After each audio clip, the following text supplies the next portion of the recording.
വനിതാ പ്രീമിയർ ലീഗിലെ നിലവിലെ ഫ്രാഞ്ചൈസികൾക്ക് സ്വന്തം ടീമുകളിൽ നിന്ന് 5 കളിക്കാരെ വരെ നിലനിർത്താൻ അനുമതി നൽകി IPL ഗവേണിംഗ് കൗൺസിൽ. നേരിട്ടുള്ള നിലനിർത്തൽ വഴിയോ അല്ലെങ്കിൽ റൈറ്റ് ടു മാച്ച് ഓപ്ഷൻ വഴിയോ ആകാം. വരാനിരിക്കുന്ന സീസണിലേക്ക് ടീമിനെ പുനർനിർമ്മിക്കുന്നതിന് ഓരോ ഫ്രാഞ്ചൈസിക്കും 15 കോടി രൂപ വീതം നൽകുമെന്ന് BCCI സ്ഥിരീകരിച്ചതായി ക്രിക്ബസ് റിപ്പോർട്ട് ചെയ്തു. നവംബർ 5-ന് മുമ്പ് ഫ്രാഞ്ചൈസികൾ അവരുടെ റീടെൻഷൻ നടപടികൾ പൂർത്തിയാക്കണമെന്ന് ആവശ്യപ്പെട്ടിട്ടുമുണ്ട്. വനിതാ പ്രീമിയർ ലീഗിന്റെ മെഗാലേലം നവംബർ 26-നും 29-നും ഇടയിലാണ് ഷെഡ്യൂൾ ചെയ്തിരിക്കുന്നത്. BCCIയുടെ മാർഗനിർദ്ദേശങ്ങൾ അനുസരിച്ച് ഒരു ടീമിന് പരമാവധി 3 ഇന്ത്യൻ കളിക്കാരെയോ 2 വിദേശ കളിക്കാരെയോ 2 അൺക്യാപ്ഡ് ഇന്ത്യൻ കളിക്കാരെയോ നിലനിർത്താം.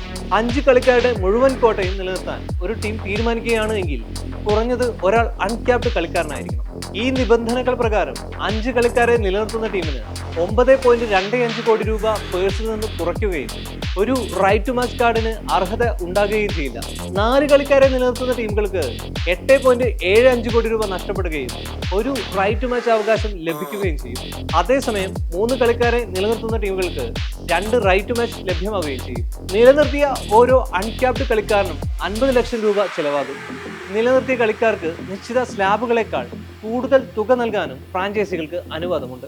ഇതോടെ അധിക തുക അവരുടെ പേഴ്സിൽ നിന്ന് നഷ്ടപ്പെടും. കളിക്കാരുടെ രജിസ്ട്രേഷനുള്ള അവസാന തീയതി നവംബർ 18 ലേലത്തിനുള്ള കളിക്കാരുടെ അന്തിമ പട്ടിക നവംബർ 20-ന് BCCI പ്രസിദ്ധീകരിക്കും.